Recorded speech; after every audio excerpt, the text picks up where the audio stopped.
Hello and welcome to Patriot Paths, and today we are in Salem, Massachusetts at the Howard Street Cemetery, where during the 1692 Salem Witch Trials, a farmer by the name of Giles was tragically pressed to death.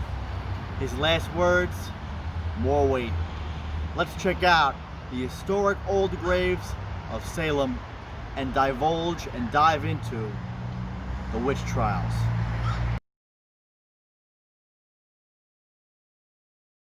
All right, our first grave comes about 100 years, a little over 100 years after the witch trials.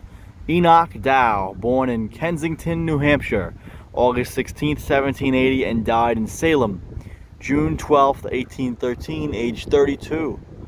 The second son of Richard and Mary Dow of Wakefield in the same state. He was a uniform and liberal friend to the poor. He died with a perfect resignation to the divine and a rational assurance of a glorious immortality. If prosperous days or smiling friends or rigorous health thy hope extends, then learn of me a solemn truth. These were all mine in cheerful youth.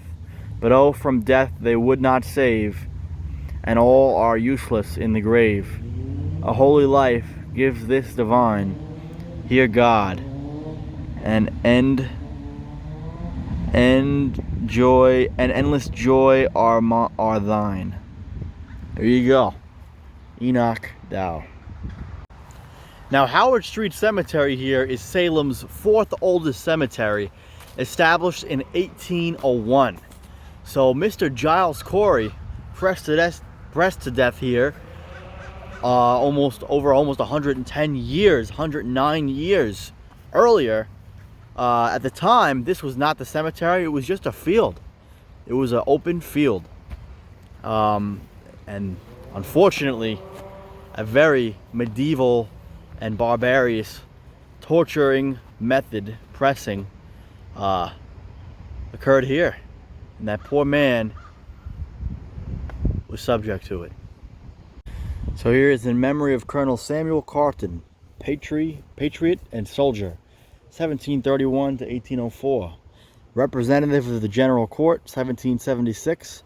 Raised a company and marched to Ticonderoga with Washington at Valley Forge. And also his wife, Eunice Hunt Carleton, 1730 to 1827. Erected by what could be his son, Samuel A. Carleton, 1898. Rest in peace, American patriot. All right, so on this spot, in this location in the Howard Street Cemetery, Giles Corey was pressed to death on September 19th, 1692. But what led to this terrible event? After his wife was accused as a witch during the trials, he himself refused, or was so angry that he refused to give a testimony after he was called to the stand. Now basically, Mr. Corey, aware that if he or his wife confessed to witchcraft, his sons would lose all of their inheritance and all of his land would be confiscated. And by this time, he was 81 years old in 1692, having been born in 1611. So he knew he didn't have much longer to live, and he didn't want for his children, his sons, not to have any land or fortune. So he, when he was called to the stand, decided that he was going to keep his mouth completely shut and not say a word. Basically, because of that, to get a confession out of him, he was arrested, brought to this field here. But before he was brought to the field, this parking lot behind me was once a jail. And that is where he was kept. It was called the Old Salem Jail Lot, along with many other people who had been convicted or accused as witches, were kept here to rot. And basically, after a short time, he was brought to the adjacent field right here.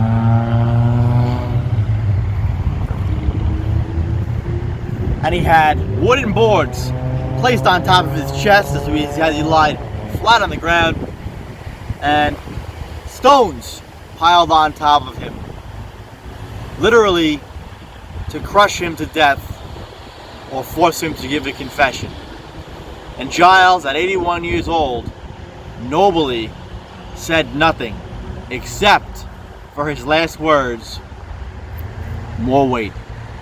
Now, local lore has it that every time something catastrophic is to happen, his apparition appears in the cemetery.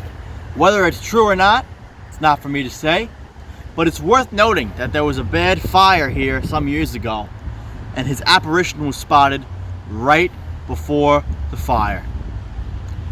Thanks so much for watching. Rate, comment, subscribe, and this has been the Howard Street Cemetery of Salem, Massachusetts, commemorating all those who were killed in the Hysteria.